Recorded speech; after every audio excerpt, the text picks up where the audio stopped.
Years ago, a torn ACL was a career-ending injury for an elite athlete.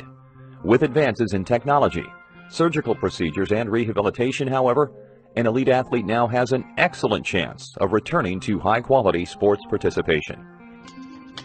To keep the joint stable, a set of 4 ligaments keeps the knee in a hinge-like position while you move. 2 ligaments on either side of your knee joint, the medial and lateral collateral ligaments, connect to either side of your femur and tibia and limit shifting movement left or right. The other 2 ligaments, the anterior and posterior cruciate ligaments, connect from the base of your femur to the top of your tibia. They cross each other and prevent the knee from excessive forward and backward movement, as well as twisting movement in either direction. If a movement is forceful enough, any of these ligaments may snap, including the ACL. Once torn, the ACL cannot regenerate or repair itself.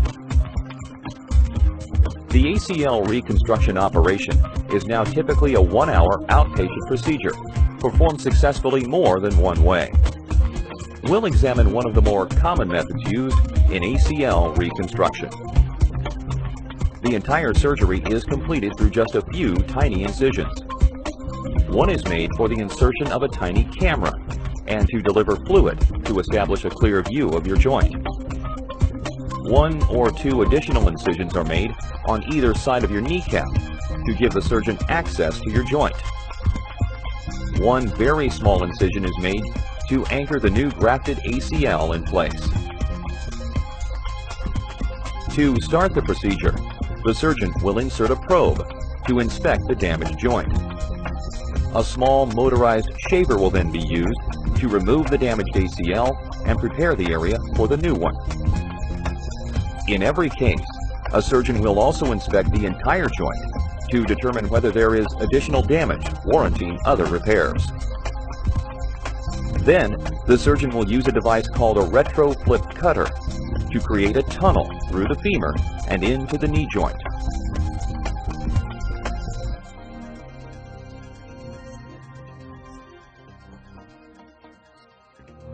The surgeon will also create a tunnel through the tibia and into the knee joint from below.